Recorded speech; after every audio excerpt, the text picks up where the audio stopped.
बैम block element modifier ये होता क्या है? जैसे कि सबको पता है कि जावा है, चाहे जावा स्क्रिप्ट है या कोई भी लैंग्वेज है, उनके कुछ ना कुछ नॉमेनक्लेचर बना रखे हैं, उन लोगों ने कुछ ना कुछ स्टैंडर्ड सेट किए हुए हैं। तो सीएसएस जो होता है वो इससे पीछे कैसे रह जाए, उन्होंने बोला यार एक सीएसएस को भी हम कुछ ना कुछ देते हैं। हालांकि सीएसएस पे भी काफ़ी सारे नेमिंग कन्वेंशंस हैं, उसको कैसे आप डिफाइन कर सकते हो, स्ट्रक्चर कैसे क्रिएट कर सकते हो, वो काफ़ी सारे हैं। उनमें से एक बैम है, BEM। और इसके बारे में काफ़ी सारा आप देखोगे प्रोजेक्ट में लिखा जा चुका है, काफ़ी सारे प्रोजेक्ट इसको बैम को लेके बन चुके हैं। तो अब इसमें आप कोई किसी टीम में जाओ और आप कंट्रीब्यूट पहले दिन से करने लगो, इसके लिए आपको ये नेमिंग कन्वेंशन पता होने चाहिए कि आपको कहाँ क्या किस फॉर्मेट में लिखना है। तो ये स्ट्रक्चर आपको सेट करने में बिल्कुल हेल्प कर देगा। और इसके बाद आप जब पहले दिन से प्रो की तरह कोड लिखोगे ना, तो कोई आपको परेशान नहीं करेगा कि इसे कोड नहीं आता, इसको अभी प्रोडक्शन में नहीं भेजते, इसे अभी डेव एनवायरनमेंट पे ही रखते हैं। तो वो सारी चीजें आपकी नहीं होंगी और आप पे वो स्क्रूटनी नहीं होगी। और लोग वरना पीछे पड़े रहते हैं कि इसका कोड चेक इन मत करो, ये फट जाएगा। या फिर रिजेक्ट भी हो जाता है कि भाई तुम्हारा कोड ऐसा लगना चाहिए कि एक ही बंदे ने लिखा है। तो उसके लिए क्या करोगे? उसके लिए आप वो सारी चीजें यूज करोगे जो बाकी सब यूज कर रहे हो। और ये प्रॉब्लम शुरू में नहीं होती, जब प्रोजेक्ट शुरू होता है तो फिर सबको पता ही होता है क्या स्टैंडर्ड्स हम फॉलो कर रहे हैं। बट जब कोई हॉप इन कर जाता है बीच में चलते प्रोजेक्ट में, तब जाके आता है कि अरे अब क्या करेगा ये, अब हम इसको कैसे कंट्रीब्यूट करेंगे। तो चलो इसे देख लेते हैं, एक छोटा सा एग्जांपल भी देता हूँ, छोटा सा वीडियो पूरा देख लेना। और पहली बार आए तो सब्सक्राइब कर देना, वीडियो अच्छा लगे लाइक कर देना। So let's start. Okay, BEM block element modifier. Double underscore जब भी दिखे तो समझ लेना एलिमेंट है, डबल हाइफन जब भी दिखे समझ लेना मॉडिफायर है। इसको लिखते कैसे हैं वो मैं बता देता हूँ। सिंटैक्स का ही सिर्फ खेल है बैम में, और कुछ नहीं है। सो दैट कोई भी आपका कोड अंडरस्टैंड कर सके, कम से कम डिबगिंग किए, स्पेशली जो भी टीम मेंबर्स बाद में ज्वाइन कर रहे हैं आपकी टीम। ये नेमिंग कन्वेंशन का एक तरीका है। तो इसको हम सबसे पहले लिखते हैं ब्लॉक। ब्लॉक कैसे? ब्लॉक कुछ भी, एक normal class, any normal class.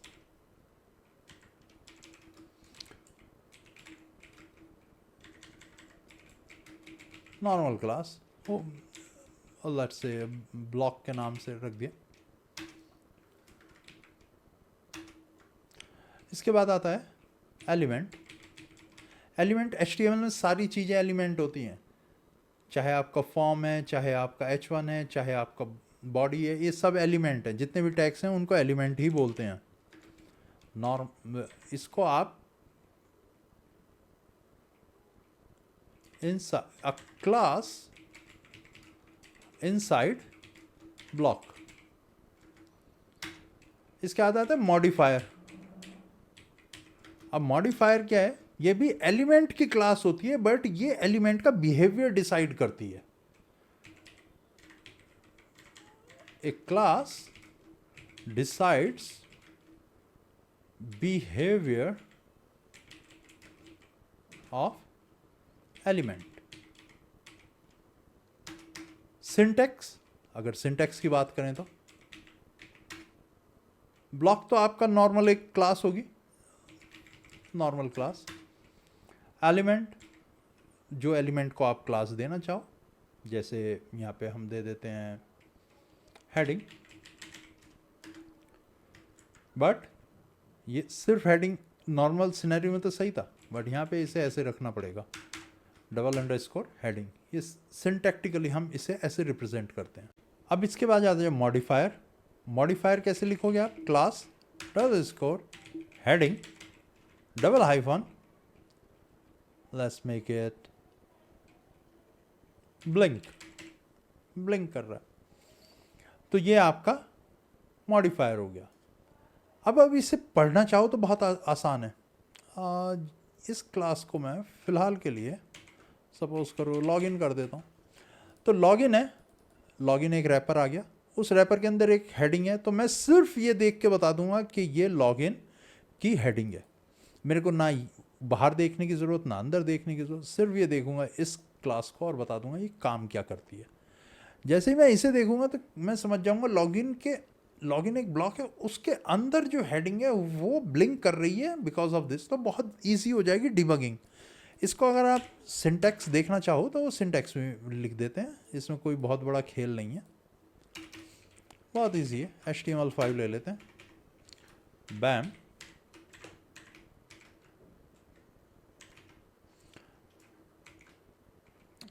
और बैम में अब हम लगा देते हैं यहाँ पे लॉगिन बना लेते हैं, dev.login। अब लॉगिन के अंदर मैंने एक h1 दिया और h1 को मैंने दे दी heading, this is title of the page. अब नॉर्मल सिनेरियोज में तो हम ऐसे ही लिखते हैं, बट भाई ये तो बैम है, बैम में क्या करेंगे, लॉगिन _। तो ये अब हमारा कोई भी देखेगा बोलेगा हाँ ये बैम को फॉलो कर रहा है। अब हेडिंग आई है तो एक थोड़ा सा हेडिंग के बारे में, अब एक न्यूज़ भी आती है जैसे, तो उसका थोड़ा सा कंटेंट होता है, तो यहाँ पे हम लिख देते हैं p dot description, this is description of the login। अब यहाँ पे डिस्क्रिप्शन भी हम कहेंगे यार ये लॉगिन का डिस्क्रिप्शन होना चाहिए, डिस्क्रिप्शन तो किसी का भी हो सकता है, तो इस केस में भी हम लॉगिन _, ये बना दिया। कोई आई थिंक इसमें बहुत इजी है ये अगर आप एक बार समझ लोगे तो बहुत इजी है, और नहीं समझोगे तो ये ज़िंदगी भर ये ट्रबल चलती रहेगी। इसके बाद आपने एक बटन बनाया, बटन को आपने बोला कि ये button let's make it submit button, और यहाँ पे मैं डाल दिया सबमिट। अब बटन सबमिट बटन है, ठीक है। अब ये किसका बटन है, हो सकता है 10 सबमिट और है, तो ये लॉगिन का सबमिट है, ठीक है। अब आपने बोला ठीक है लॉगिन का सबमिट हो गया, बट अब लॉगिन का सबमिट भी कुछ बन नहीं रहा ना, अभी भी कुछ समझ नहीं आ रहा सबमिट क्या है। तो यहाँ पे लगा देते हैं बटन हाइफन। अब ये सिंगल हाइफन क्या है, ये दो वर्ड्स को जोड़ने के लिए यूज़ किया है, इसका बैम से कोई लेना देना नहीं है। सिंगल हाइफन भी यूज़ होता है भाई इसमें, तो इसे ऐसे मत समझ लेना कि सिंगल हाइफन हम यूज़ ही नहीं कर सकते, क्योंकि यहाँ पे आपने देखा ये जाएगा नहीं, ऐसा नहीं है, ये बिल्कुल वैलिड है। अब आपने बोला यहाँ पे बटन हाइफन सबमिट था वो लेट्स मेक इट रीसेट, ये भी वैलिड है, ठीक है। आपको लग रहा है कि बटन तो था, सबमिट हो गया, अब क्या कर, double hyphen let's set it default, क्योंकि ये क्या कह रहा है, बिहेवियर डिफ़ॉल्ट, ये बिहेवियर सेट करेंगे हम इसका, राइट, और इसका प्राइमरी। सबसे पहले लास्ट वाली को ही सेट कर देते हैं, ठीक है। इसे थोड़ा सा श्रिंक कर दे रहा हूँ, ये सबमिट की जगह यहाँ पे रीसेट आना चाहिए था, ठीक है। और इसे भी कॉपी कर लेते हैं।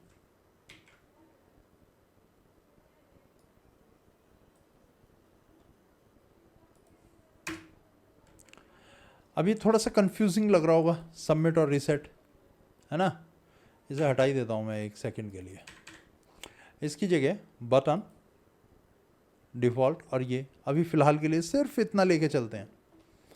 अब मैं बोला यार ये तो ठीक है, ये तो ठीक है, बट इसके लिए अब हम इसको सिंगल क्लास में कैसे दे दें, कुछ हो सकता है हमें कॉमन भी लिखना पड़े। दो बटन है ना, तो लॉगिन बटन के लिए हम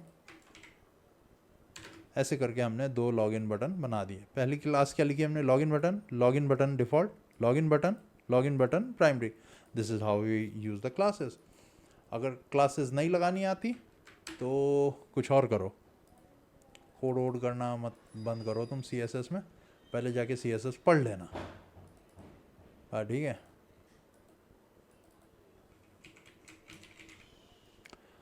डिफ़ॉल्ट, अब ये भी ठीक है। अब मेरे को जो कॉमन स्टाइल्स रखने पड़ेंगे इसमें, वो मैं इधर रख दूंगा। तो लॉगिन बटन में तो मैंने कॉमन स्टाइल्स रख दी। जैसे कॉमन स्टाइल्स क्या हो सकते हैं भाई, फॉन्ट साइज है, let's make it 14 pixel, padding है,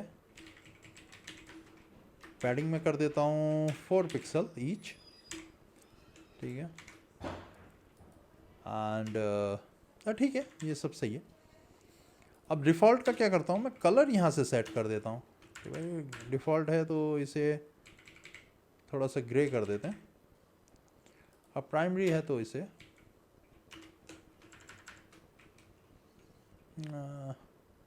ग्रीन कर देते हैं। ठीक है, फाइन, इसमें कोई इशू तो नहीं है, ये चल जाएगा। अभी ये चलेगा क्या, आई थिंक अभी इस स्टाइल को हमें अटैच भी करना पड़ेगा ना, तो अटैच कर देते हैं एक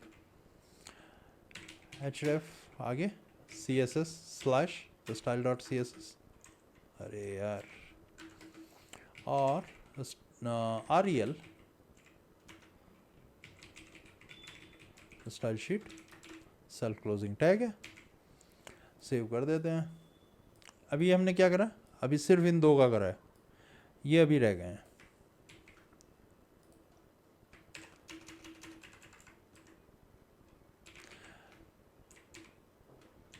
अब डिस्क्रिप्शन में लेट्स फॉन्ट साइज 16 पिक्सल का कर देता हूँ, colour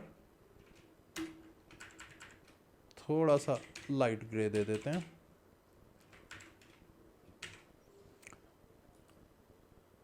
and login heading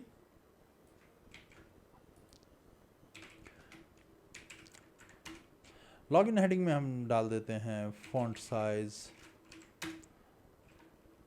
20 pixel, थोड़ा बड़ा रखते हैं इसे, और कलर है इसको हम दे देते हैं ब्लू, वॉलेट दे देते हैं। इसके बाद आ गया आपका एक लॉगिन। अब इस लॉगिन में हम क्या देंगे, इसमें सबसे पहले दे देते हैं बॉर्डर 2 पिक्सल,